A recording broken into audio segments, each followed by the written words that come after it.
अस्सलामु अलैकुम। हज की दरख्वास्तें वसूल की जा रही हैं। हज के महीने नहीं हैं, लेकिन जो हज पे जाना चाहेगा तो हज की दरख्वास्तें नवंबर के एंड में या दिसंबर के शुरू में, दिसंबर के महीने में वसूल की जा रही हैं। अभी जो दरख्वास्त पेश करेगा गवर्नमेंट को या प्राइवेट तौर पे और अल्लाह की बारगाह में सबसे पहले, तो अल्लाह पाक उसके हज पे जाने के असबाब बना देगा। तो दो तीन बातें इस निस्बत से। बहुत से लोग होते हैं मेरे अजीज़ों, बहुत सी मर्द व ख़वातीन दुनिया भर की सैर कर चुके थे। हमारे जानने वालों में हमारे सामने ऐसे लोग हैं, यूरोप की सैर कर चुके हैं, दुनिया के सारे मुल्कों की सैर कर चुके हैं। कहाँ कहाँ नहीं गया तो मक्का मुकरमा नहीं गया और मदीना तैयबा नबी अलैहिस्सलाम की खिदमत में हाज़िरी नहीं दी। कितनी बड़ी बदनसीबी है। यहाँ तो तलब चाहिए मेरे भाइयों, पैसे से कोई नहीं जाता। पैसा भी एक ज़रिया है बज़ाहिर, असल अल्लाह ताला का बुलावा है। आते हैं वही यहाँ जिनको अल्लाह बुलाते हैं। दिल में तलब हो, तड़प हो, चाहत हो, अल्लाह के दर पर हाज़िरी, नबी अलैहिस्सलाम के रोज़ा मुबारक पर हाज़िरी की, तो अल्लाह ताला असबाब बनाते हैं। कुरान करीम में चौथे पारे में सूरह आल इमरान की आयत नंबर 97 का आखिरी हिस्सा है, वलिल्लाहि अलन्नासि हिज्जुल बैति मन इस्तताअ इलैहि सबीला। और लोगों पर अल्लाह का हक़ अदा करना फ़र्ज़ है, और वो ये है कि जिसको अल्लाह ने इस्तिताअत दी, जो साहिब इस्तिताअत हो, वो अल्लाह के घर का हज करे। वमन कफ़र फ़इन्नल्लाह गनिय्युन अनिल आलमीन। और जो कोई अल्लाह के हुक्म की तामील न करे, अल्लाह सारे आलमों से बेनियाज है।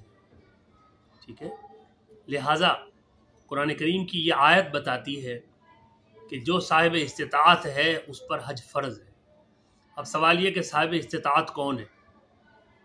तो उलमा कराम ने, फ़ुक़हा ने बड़ी आसान तशरीहात में, कुरान और सुन्नत की तशरीहात में लिखा है कि जो शख्स यहाँ से उसके पास जाने का, वापस आने का, वहाँ रहने का किराया उसके पास मौजूद है, ख़र्च मौजूद है, और जब तक वो हज पर है, पीछे उसकी जो फैमिली है, उसके बच्चे, उसकी फैमिली, और अगर उसके वालिदैन, जो उसकी फैमिली उसके मातहत है, उनके ख़र्च का इंतज़ाम भी उसके पास है, उसके ऊपर हज फ़र्ज़ हो चुका है।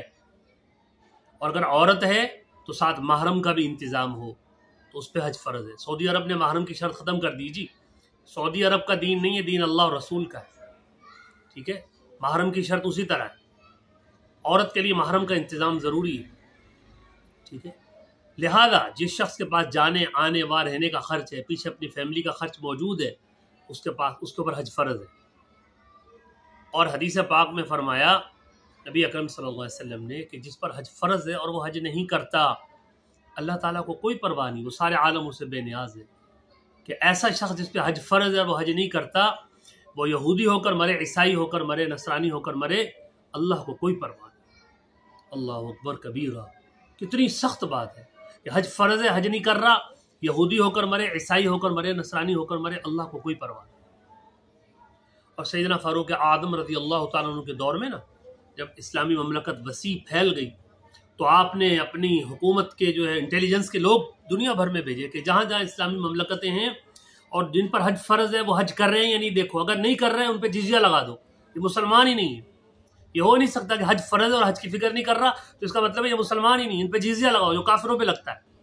आप बताएं, जो काफिरों पर लगता है वो लगाओ इन पर। मेरे भाइयों, मेरी बहनों, बहुत सी ख़वातीन ऐसी हैं इनके पास माल होता है, जेवर 50-50 तोले जेवर है, एक तोले से जेवर सोना 2 लाख से ऊपर का है, और उनके पास 50-50, 10-10, 20-20, 30-30, 40, 50-50 तोले सोना रखा हुआ है। उन औरतों पर हज फ़र्ज़ है अगर महरम का इंतज़ाम मौजूद है। ठीक है, वो अपने शौहर, अपने बेटे, अपने वालिद, अपने भाई के साथ हज के इंतज़ाम की फ़िक्र करें और अल्लाह से मांगना शुरू कर दें। अल्लाह पाक गैब से इंतज़ाम फरमाता है। ठीक है, हदीस पाक में फरमाया, अल हज्जुल मबरूर लैसा लहू जज़ाउन इल्लल जन्नह। जिसको ऐसा हज नसीब हो जाए जो मकबूल हो जाए, उसकी जज़ा सिवाय जन्नत के और कुछ नहीं। एक हदीस में फरमाया, हाजी हज करके आ रहा है, वो ऐसे है जैसे आज ही माँ के पेट से पैदा होने वाला बच्चा गुनाहों से पाक होता है, या हाजी मर्द है या औरत है या गुनाहों से पाक है। ठीक है, लिहाजा जो मालदार हैं और हज नहीं किया वो अपने हज की फ़िक्र करें। बहुत से लोग कहते हैं जी पहले बच्चियों की शादी कर लें, बच्चों की शादी कर लें, पहले मकान बना लें, घर बना लें, अभी तो जवानी है, बुढ़ापे में कर लें। खुदा की कसम ये सब शैतानी चक्कर है। इनमें एक भी ऐसा उज़र नहीं है जो अल्लाह रसूल के यहाँ मकबूल हो कि बच्चियों की शादियां हैं लिहाजा हज बाद में करेंगे। पहले घर बना ले फिर हज करेंगे, अभी तो जवानी है, बहुत उम्र पड़ी है, सब शैतान की पढ़ा हुई पट्टियां हैं।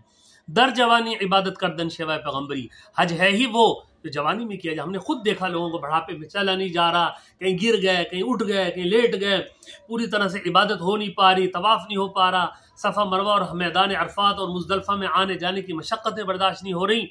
अल्लाह तौफीक दे, बुढ़ापे में भी जाएँ, माशाअल्लाह माशाअल्लाह, बार बार हज करें, अल्लाह तौफीक दे। लेकिन फ़र्ज़ हज जो है, जितनी जल्दी अगर आप पे फ़र्ज़ हो चुका है तो ज़िंदगी मौत का कुछ पता है कि कब मौत का पैगाम आ जाए, उसको जितनी जल्दी हो सके अदा कीजिए। हज के साथ दूसरी चीज़ है जिसको हम छोटा हज भी कहते हैं, वो है उम्रा। उम्रा करना, वो तो 12 महीने 30 दिन है, उसके लिए तो कोई वक्त मुकर्रर नहीं है।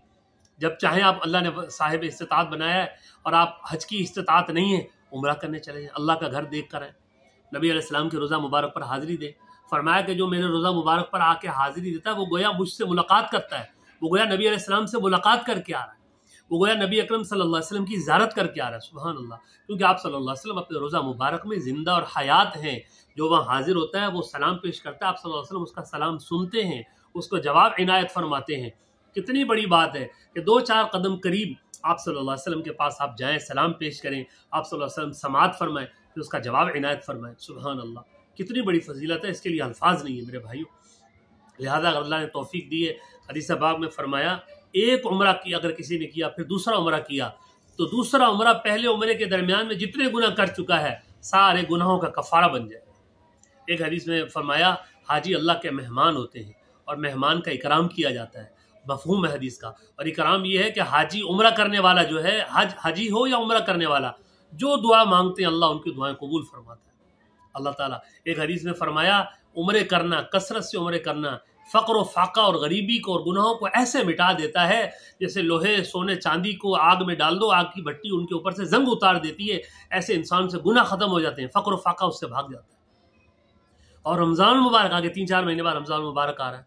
बहुत से सहाबा नबी अकरम सल्लल्लाहु अलैहि वसल्लम के साथ हज करने से, हजतुल विदा जो आप सल्लल्लाहु अलैहि वसल्लम का आखिरी हज था, कम बेश 1,00,000-1,15,00,000 सहाबा आपके साथ थे। क्या शान है सहाबा की, और क्या उस हज की शान है, और क्या उस दो जहां के सरदार रहमत दो आलम सल्लल्लाहु अलैहि वसल्लम की शान है कि आपका आखिरी हज है, लब्बैक अल्लाहुम्मा लब्बैक की सदाएं हैं, 1,25,00,000 कम बेश सहाबा इकराम आपके साथ हैं। क्या सआदतमंदी सहाबा इकराम की है कि आप सल्लल्लाहु अलैहि वसल्लम उनको हज करवा रहे हैं, उनके मुअल्लिमुल हुज्जाज आप सल्लल्लाहु अलैहि वसल्लम जो उनको हज करवा रहे हैं, बता रहे हैं, सिखा रहे हैं, बार बार फरमा रहे हैं, ए हाजियों मुझसे सीख लो, मुझसे हज के मसाइल पूछो, हज का तरीका पूछो, सवाल करो, मैं तुम्हें बताऊंगा हज के मसाइल क्या हैं। कुछ सहाबा रह गए, कुछ उज़र होगा, कोई वजह हो गई, तो उनको बड़ा दुख हुआ कि हम तो आप सल्लल्लाहु अलैहि वसल्लम के साथ हज नहीं कर सके। तो आप सल्लल्लाहु अलैहि वसल्लम की खिदमत में हाजिर हुए, या रसूलल्लाह हम आपके साथ हज नहीं कर सके, हमें इस महरूमी का बड़ा ही अफसोस है, बहुत दुख है। आपने फरमाया तुम रमज़ान शरीफ में जाके उम्रा कर लो, जो रमज़ान में उम्रा कर ले उसकी फजीलत ऐसी है जैसे मुझे मोहम्मद रसूलुल्लाह सल्लल्लाहु अलैहि वसल्लम के साथ मिल के उसने हज किया है। सुभान अल्लाह, आप सल्लल्लाहु अलैहि वसल्लम के साथ आज भी कोई उम्मती जिसको अल्लाह ने तौफीक दी है वो रमज़ान शरीफ में पहला अशरा, दूसरा, तीसरा अशरा, पूरा रमज़ान वहाँ गुजारे, अल्लाह के दर पे नबी अलैहिस्सलाम की मस्जिद नबी में गुजारे, उम्रा करे, नबी अलैहिस्सलाम के दर पर हाजिरी दे, वो ऐसे जैसे नबी अलैहिस्सलाम के साथ उम्रा कर रहा है, नबी अलैहिस्सलाम के साथ हज कर रहा है। इससे बड़ी और क्या फजीलत हो सकती है। लिहाजा जिन पे हज फ़र्ज़ है, अभी हज के दरख्वास्तें प्राइवेट हों या गवर्नमेंट हों वसूल होना शुरू हो रही हैं 2-4-10 दिन में, अभी मुतवज्जे कीजिए, अभी कोशिश कीजिए, अभी आप अपनी दरख्वास्त दीजिए, अभी कोशिश करेंगे। हज महंगा हो गया जी, 10 लाख का हो गया, अभी जितना भी महंगा हो गया, जो साहिब इस्तिताअत है उसी भी फ़र्ज़ है, जो साहिब इस्तिताअत नहीं है उस पर नहीं है। अल्लाह ने हिम्मत तौफीक दी, हज कर चुका है, फिर चला जाए, फिर चला जाए। अल्लाह के दर पे हाजिरी तो बार बार जाए आए, तो इश्क और मोहब्बत का मामला है।